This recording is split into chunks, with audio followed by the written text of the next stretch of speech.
और पुत्र को प्राप्त करते ही ऋषि कर्दम भगवान ही कपिल के रूप में आते हैं। पर ऋषि कर्दम आश्रम की पवित्रता, ब्रह्मचर्य, गृहस्थ, वानप्रस्थ, सन्यास एक आश्रम की पवित्रता है, आश्रम की मर्यादा है। जैसे बूढ़े हुए और बच्चियों की शादी हो गई, इधर पुत्र बड़ा हुआ तो अपना घर छोड़ करके चले गए, अर्थात वानप्रस्थी हो गए, भगवान के यजन के लिए निकले। हम मरते दम तक भी पति बच्चों के साथ ही रहना चाहते हैं, परिवार में ही रहना चाहते हैं। एक उम्र थी जब आपको ब्रह्मचर्य रहते हुए विद्या अध्ययन करना था, दूसरा था गृहस्थ होते, आराम से सृष्टि का सृजन करते और खूब धन, धर्म पूर्वक खूब धन कमाते। एक समय है फिर सब कुछ बच्चों को दे दो, फिर आप पति पत्नी नहीं, एक पुत्र और माँ की तरह, जिसको वानप्रस्थ, पत्नी साथ में है पर अब वो पत्नी नहीं रही, माँ हो गई, बहन हो गई। अब पत्नी जैसा व्यवहार नहीं रहा। अब लगातार भगवान के गुणानुवाद के लिए ये कान ढूंढते चारों तरफ घूम रहे हैं, कहाँ मिलेगी गोविंद की कथा, कहाँ मिलेगा गोविंद का गुणगान। ऐसी पिपासा हृदय में जागृत हो, उसको हम वानप्रस्थ कहते हैं, अर्थात भगवान की साधना में जीवन को लगा। अब पिताजी तो वन चले गए भगवान की आराधना में, इधर देवहूति को लगा कि देवहूति के जीवन में थोड़ा अधूरापन सा था, अतृप्त सा था जीवन। उनको लगा इतना ऐसा श्रेष्ठ पति जिसको जीवन में मिला हो, अभी भी असंतोष, अभी भी अतृप्त सा जीवन में अधूरापन सा, रीतापन सा, जो खालीपन लग रहा था, उस खालीपन को कैसे पूर्ण करें उस सुख के। तो वो गई, उन्होंने सोचा कि अब क्या करूं। तो नित्य कर्म से निवृत्त होकर जब पुत्र अपने आसन पर बैठ करके उसी समय अपने पुत्र के पास गई और पुत्र से बताया कि मेरे जीवन में ऐसा ब्रह्मार्षि पति मिला, पर आज भी मुझे जीवन में असंतोष है, अतृप्ति है, पूर्णता नहीं है, जीवन में अभी लगता है जैसे अधूरापन सा है। ये अधूरापन क्या है? ऐसा श्रेष्ठ पति और तब भी मेरी तृप्ति नहीं हुई। तब जो सुंदर उपदेश करते हुए, तब जो वो उपदेश किया था, उसी को हमने आगे आने वाले भविष्य में उसको सांख्य शास्त्र के रूप में हमने पढ़ा और जाना। और वो सांख्य शास्त्र था ऋषि कपिल की कृपा से भगवान ने अपनी माता के दुख को दूर करने के लिए जो उपदेश किया था, वो आज हमें सांख्य शास्त्र के रूप में इस धरती में प्राप्त है। उसको हम पढ़ करके आनंदित हो सकते, वो सांख्य शास्त्र। और उन्होंने कहा आशा ही परमम दुखम नैराश्यम परमम सुखम। वो कहने लगे मैया ऐसा नहीं है, ये जो आशा है ना, ये आशा ही परमम दुखम। निश्चित रूप से तुम दुखी हो, पर तुम्हारे दुख का उद्गम स्थान क्या है? कहीं तो पैदा होता होगा ना दुख। जब तक दुख का उद्गम स्थान, जब तक डॉक्टर हमारा एक्सरे न कर ले, ECG न कर ले, है ना, जब तक MRI न कर लेगा, उसे कैसे पता होगा कि मुझे ब्रेन हेमरेज हुआ है, कि मुझे हार्ट की प्रॉब्लम है, कैसे वो मेरा इलाज करेगा? इसलिए सदगुरु को वैद्य कहा है गोस्वामी तुलसीदास जी ने कि सदगुरु वैद्य वचन विश्वासा। ये सदगुरु केवल एक महात्मा नहीं है, सदगुरु वैद्य हैं। और यह संसार एक भयंकर रोग से ग्रसित है, और वो भयंकर रोग है जो जन्म से मिला है, और वो जन्म से मिली है मौत। यदि जन्मे ना होते तो मौत होती क्या? तो जन्म रोग नहीं है ये, पर समझ नहीं आता, इसलिए हम बहुत लंबा समय जीवन का खो देते हैं, फिर पछताते रहते हैं। तो कहते हैं गुरु ने कहा आशा ही परमम दुख। बोले मैया तुम जहां खोज रही हो ना सुख, वहां सुख नहीं है। संसार में, संसार के पदार्थों में, संबंधों में सुख नहीं है। सुख तो आत्म स्वरूप के अनुसंधान में है, स्वयं को जानने में है, परमात्मा की शरणागति में है। और आपने वो सुख कभी नहीं खोजा। आपने आशा ही परमम दुखम नैराश्यम परमम सुख। ये आशा एक राम जी से, दूजी आशा छोड़ दे। नाता एक राम जी से, दूजा नाता तोड़ दे। दूजा नाता तोड़ दे मतलब ये नहीं कि घर में जाके तलाक के पेपर तैयार कराओ, ये विषय नहीं है। मतलब जो आशा है उसका, है ना, ये यहाँ एक कथा का ये मतलब नहीं है। जो रिश्ते में जैसा तुमने सोच रखा है, वो रिश्ता इतना गहरा नहीं है। एक हमारा रिश्तेदार है श्याम सुंदर बांके बिहारी, जिससे हमारी पक्की है यारी, है ना। हम अपने यार को स्मरण करें और संसार में व्यवहार करें। यदि इश्क करने लायक कोई है तो कौन है? नंद नंदन के अलावा कौन है? किससे इश्क करोगे? यहाँ तो धोखा ही धोखा है। यदि प्रेम करना है तो परमात्मा से करो, सारी जिंदगी निभाएगा। और जिंदगी के बाद भी, जिंदगी के साथ और जिंदगी के बाद तक यदि कोई प्रेम को निभा सकता है तो केवल नंद नंदन है जो निभाएगा। इसलिए ठाकुर से प्रेम करके तो देखो एक बार। बोले तेषामहं समुद्धरता मृत्यु संसार सागर भवामि न चिरात् पार्थ मय्यावेशित चेतसाम। ये संसार में ऐसा कुछ नहीं है, इसलिए इस संसार से रिश्ता है, हम पैदा हुए हैं। संसार बिल्कुल व्यर्थ नहीं है। यदि संसार व्यर्थ होता तो ये परमात्मा के संकल्प से सृजित सृष्टि ये बुरी तो नहीं है, पवित्र है, इसमें रहना है, रहने का एक अपना आनंद है, पर ये सदा नहीं है। इसलिए सृष्टि का आदर करो। भगवान ने जो अवसर दिया है, ये मनुष्य जीवन दिया है, ये आदर करो। ये आदर के योग्य है मनुष्य जीवन। इस मनुष्य जीवन का सम्मान करो कि ये मिला है, इसके उपकार का, भगवान के ये उपकार का स्मरण करो। यदि भगवान हमें कुत्ता बनाया होता, स्मरण करो, यदि सुअर बन गए होते तो फिर कैसे रहते। सुअर को देखो सुबह सुबह। और यदि अभी नहीं चेते ना तो कभी ना कभी बनेंगे जरूर। अब ना बनी तो फिर ना बनेगी, इसलिए अब बन जाए ना, इसी जीवन में अब बन जाए। इसलिए मनुष्य जीवन है ना, और इसके बाद भी यदि नहीं बनी, भगवान अवसर देते हैं ना, अब अवसर प्राप्त करने का। तो दुख का जो उद्गम स्थान है वो तो आशा है ना।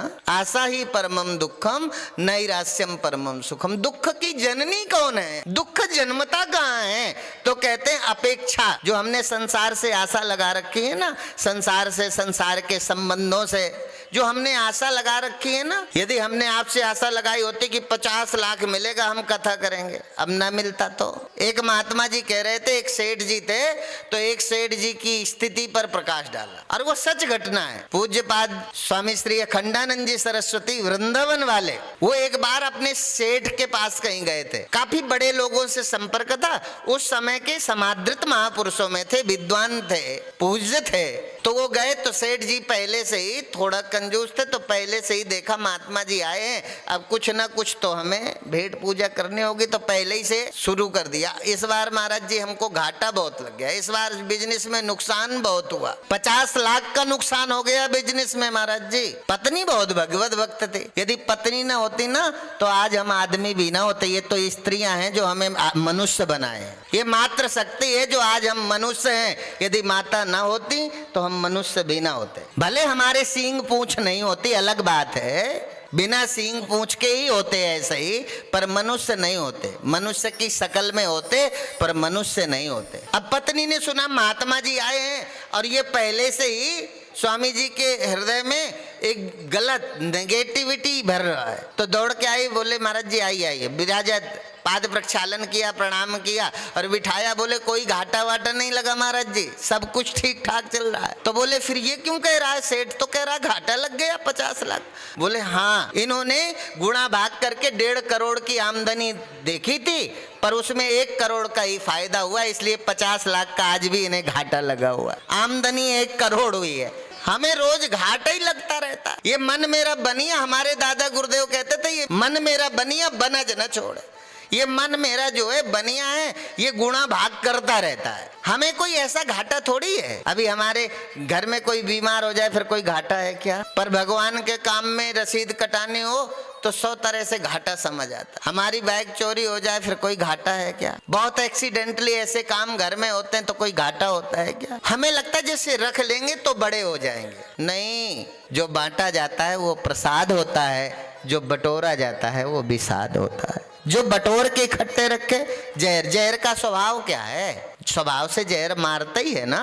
यदि इकट्ठे रख जाओगे तो मर जाओगे, बांट जाओगे। यदि किसान अपने बीज को घर में ही रखे रहे, खेत में न डाले, तो होगा क्या? खेत में डालता है, 1 बोरा डालता है तो 100 बोरे पैदा होते। ये थोड़ी कहते हैं कि आप हमारे कथा में ही डाल दो। मेरे कहने का मतलब है बांटने से घटता नहीं है, बहने से गंदा नहीं होता। जिस जल को आप रोक दो तो गंदा होगा, कुछ दिन बाद उसमें सड़ांध आएगी, बदबू आने लगेगी, पर बहता हुआ पानी कभी सड़ांध को प्राप्त नहीं होता। कोई भी चीज है, इसलिए ज्ञान है ना, जो भी है आपके पास, बांटते रहोगे तो विस्तार होगा, ना बांटोगे तो खत्म हो जाएगा, सीमित हो जाएंगे आप। ऐसे ही बोले नैरास्यम परमम सुखम, ये दुख की माँ है आशा। जब तक जननी है तब तक दुख रूपी पुत्र को रोका नहीं जा सकता। इसलिए पहले माँ को मार दो, फिर पुत्र होना खुद ही बंद हो जाएगा। तो पहले क्या करना है? पहले माँ को मारना है। माँ को मारने का मतलब ये वाली नहीं, जो आशा है ना, जो दुख को जन्म देती है,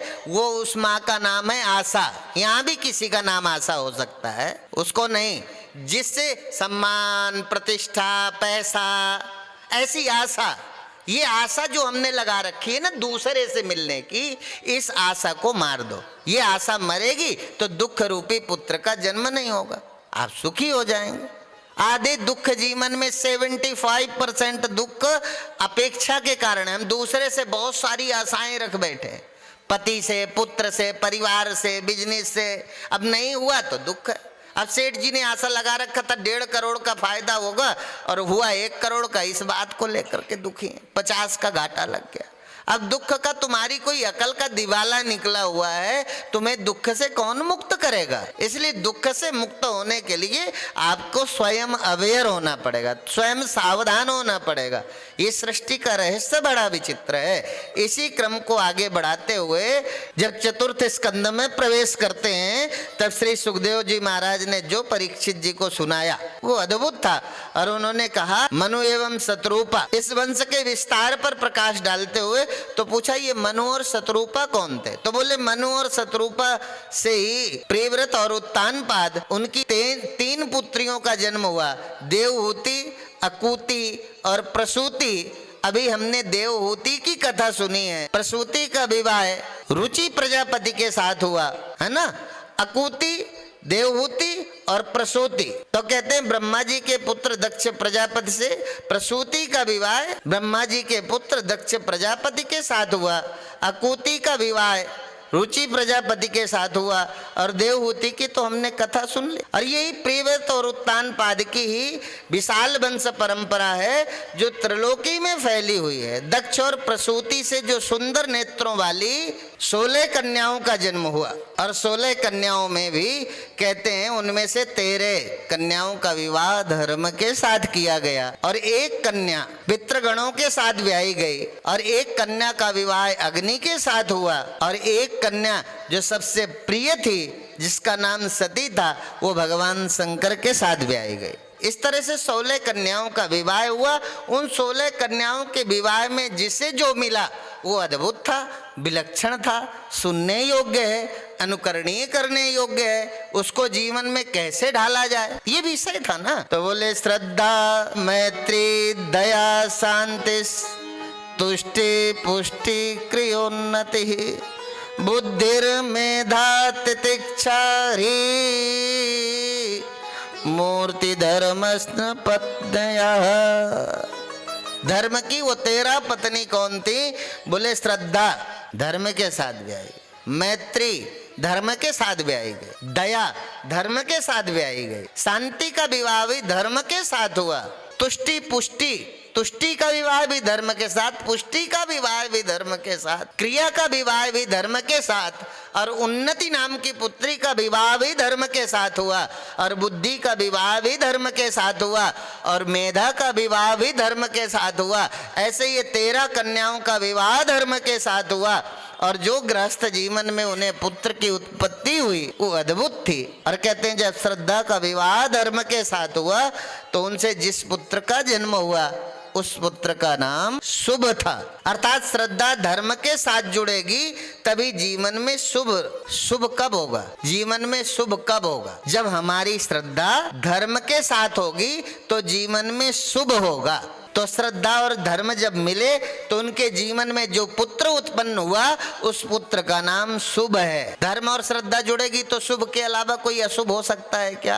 अर्थात ये ऐसा विज्ञान है अध्यात्म जो यहाँ किसी की कथा नहीं कर रहे। यहाँ तो कथा धीरे धीरे हमें आत्म उन्नति की ओर ले जाने के लिए प्रतिदिन की कथा है। धीरे धीरे हम आत्मस्थ हों, परमात्मा के नजदीक हों, परमात्ममय हो और परमात्मा हो जाएं, ऐसी ये कथा है। इसी जीवन में, इस जीवन को पाने के लिए कैसे बोले धर्म जब श्रद्धा, ऐसे ही दूसरी पुत्री है मैत्री। मैत्री का विवाह जब धर्म के साथ हुआ तब उनके जीवन में जिस पुत्र का जन्म हुआ, कहते हैं जब कोई मैत्री धर्म के साथ ब्याही गई उनके गृहस्थ जीवन में प्रसाद रूपी पुत्र का जन्म हुआ। प्रसादस्तु प्रसन्नता, प्रसाद रूपी पुत्र मतलब जीवन में प्रसन्नता।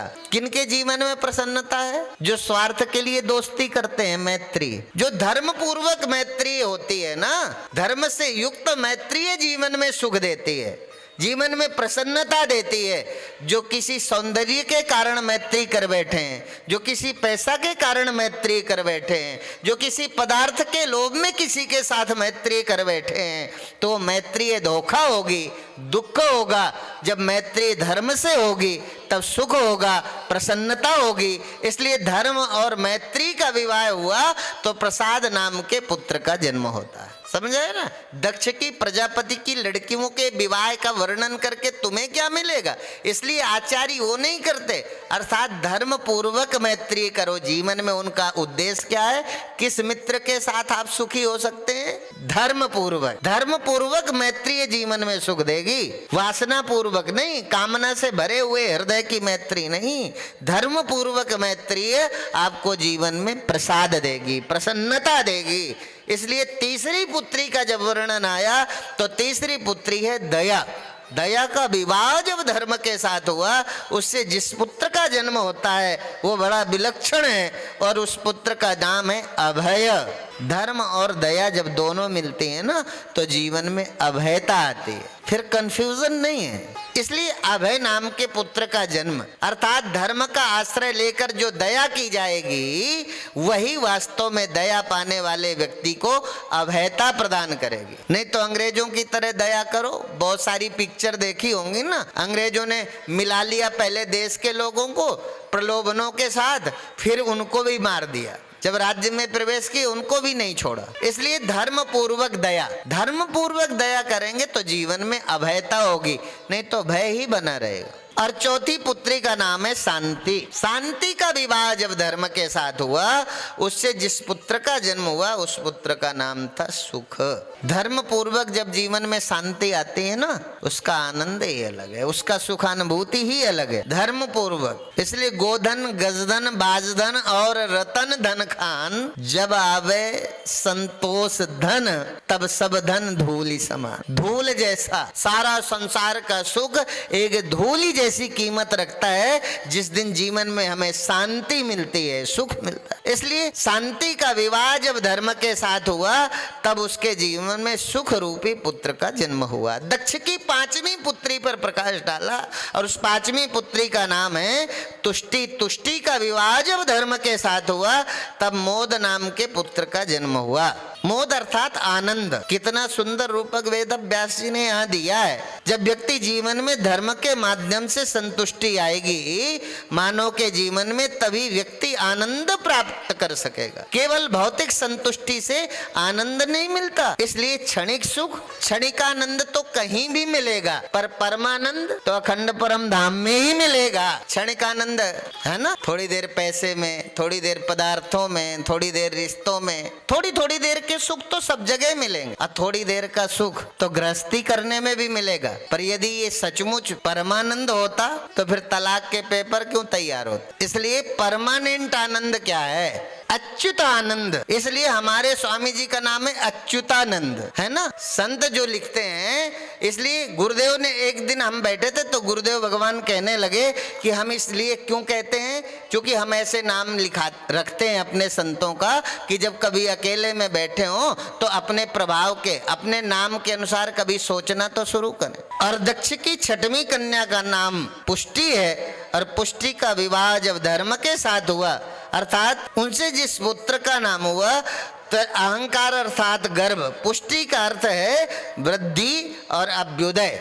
जब किसी व्यक्ति या समाज या राष्ट्र के वैभव में वृद्धि होती है, उसमें समृद्धि आती है और वह धर्म के मार्ग से आती है, ईमानदारी से आती है। इसलिए मैंने कहा धर्म पूर्वक जितना धन कमा सकते हो कमाओ, जेब काट के नहीं, चोरी करके नहीं। कितने दिन रहना है यहाँ, क्यों बुरा करें?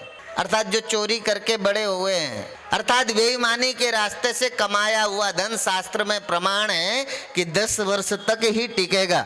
10 वर्ष के बाद उस परिवार का धीरे धीरे विनाश प्रारंभ हो जाता है। अधर्म के मार्ग से कुछ भी प्राप्त किया है उसका जीवन 10 वर्ष है। इसलिए धर्म पूर्वक जीना सिखा दिया, सतगुरु तुम्हारे प्यार ने जीना दुनिया की ठोकरों ने, दुनिया की ठोकरों ने जीना सिखा दिया। सतगुरु तुम्हारे प्यार ने जीना सिखा दिया। दुनिया की ठोकरों ने, दुनिया की ठोकरों ने जीना सिखा दिया। सतगुरु तुम्हारे प्यार ने।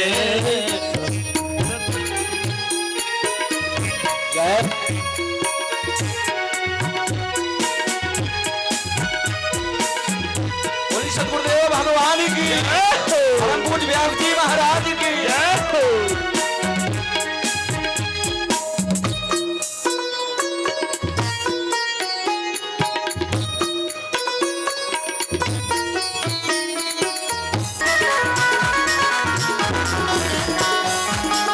अब हम एक बार फिर गोविंद की कथा में अपने चित्त को लगाएं। हम जितना एकाग्र होंगे, जितना प्रसन्न होंगे, प्रसन्नता भगवान का स्वरूप है। संसाधन प्रसन्नता नहीं है, प्रसन्नता तो हमारे विचारों का परिणाम है। हम जैसा सोचते हैं धीरे धीरे हम उसे हो। यदि हम, इसलिए हमारे विचारों में निगेटिविटी ना आने पाए, हम विपरीत न सोचें। प्रत्येक जीवन की प्रत्येक पड़ाव पर हम भगवान की कृपा को जब अनुभव करते हैं तो परिस्थिति से उत्पन्न होने वाला दुख फिर दुख नहीं रहता। इसलिए जिनके जीवन में परमात्मा है, पैसा नहीं है तो भी उनके जीवन में कोई दुख नहीं। यदि परमात्मा है तो कम कपड़े में भी हम सुखी रह सकते हैं। यदि हमारे जीवन में सर्वशक्तिमान के प्रति प्रेम है, हम यह मानते हैं उस परम पिता परमात्मा को हमारा चित्त समर्पित हो, और अनेक तरह से हमने धर्म के और धर्म के साथ जिनका विवाह हुआ, विवाह के पश्चात जो जो पुत्र पैदा हुए,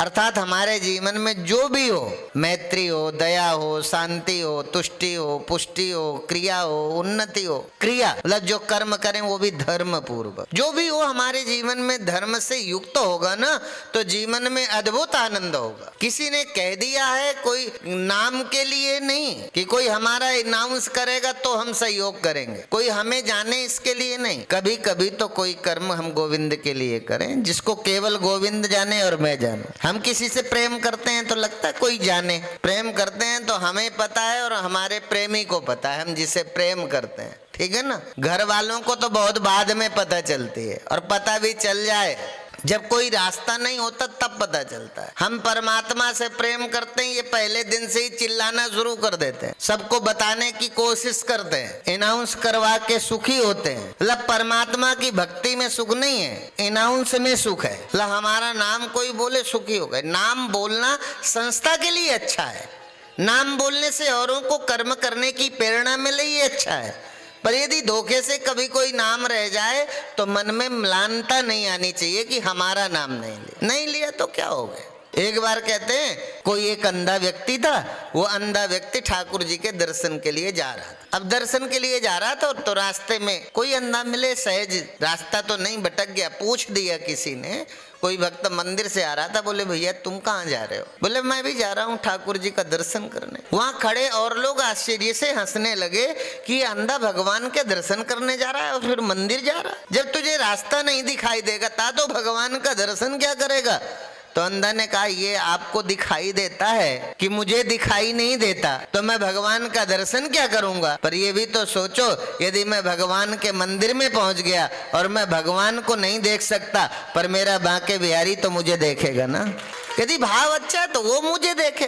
ये थोड़ी है कि सारा जिम्मेदारी मेरी है, भगवान की कुछ भी नहीं है, पैदा कर दिया है बस। यदि हम भगवान पर विश्वास करते, हम नहीं देख सकते, हमें आंखें नहीं दी हैं, पर यदि हम मंदिर गए हैं तो ठाकुर जी ने तो हमें दृष्टिपात किया ना। ठाकुर जी का दृष्टिपात हमारे जीवन में जिस दिन भी प्राप्त होता है निश्चित रूप से आनंद। यह 13 कन्याओं की कथा करते हुए सती की कथा पर प्रकाश डालते हैं। सती जो शंकर के साथ ब्याही गई वो दक्ष की सबसे प्रिय कन्या थी। हमारे बहुत सारी संतानें होती हैं ना, उनमें किसी पर ज्यादा दुलार होता है। सब मेरी हैं पर एक में होता ही है, आप घर घर में देख लो। इसलिए मैंने कहा वो कथा वो नहीं कहते जो मरने के बाद उसका लाभ होगा। कथा तो वो है जो इसी समय सुनो और लाभान्वित हो जाओ। पैसा लगाओगे तो भी लाभ साल 2 साल में बिजनेस में होगा, कथा में तो तुरंत लाभ होगा। अभी सुनो और अभी लाभ। ये कथा में झूठ है क्या? संतानें आपकी हैं पर सबको बराबर प्रेम करते हो। हृदय में संतानें मेरी हैं, सबसे मुझे प्रेम है, पर कोई एक संतान है घर में जो ज्यादा सन्निकट है, जिसके प्रति बहुत अनुराग होता है। ऐसा नहीं कि दूसरे से कोई दुश्मनी थोड़ी है, पर एक से अधिक है ना। ऐसे ही दक्ष को अपनी पुत्री सती के साथ बहुत अधिक प्रेम था। सारी पुत्रियां उनकी हैं, सबसे प्रेम करते थे, सती के साथ प्रेम था। सती का विवाह किसके साथ हुआ? बोले मरघट में रहने वाले, कैलाश पर्वत में, ठीक से जिसके पास घर नहीं है, पहनने को पूरे कपड़े नहीं है, ऐसा दूल्हा मिल गया। पर वो गुरु परंपरा थी, आदेश था, विवाह कर दिया। विवाह के बाद एक प्रजापतियों के द्वारा एक विशाल यज्ञ का आयोजन हुआ। उस यज्ञ में सारे लोग, सारे देव ऋषि सब लोग उस यज्ञ में आए हुए थे। उस यज्ञ में सारे देवता अपने अपने आसन पर विराजमान थे। ब्रह्मा सहित सभी देवता ऋषि मुनि सब उस यज्ञ मंडप में प्रतिष्ठित थे। दक्ष प्रजापति आए, सारे लोग उठ करके खड़े हो गए। चूंकि इन्हीं की तो सारी संतानें थी जो सबको अपनी बेटियां दे करके संसार का विस्तार किया था। सारे लोग सम्मान करेंगे, ये आशा ही तो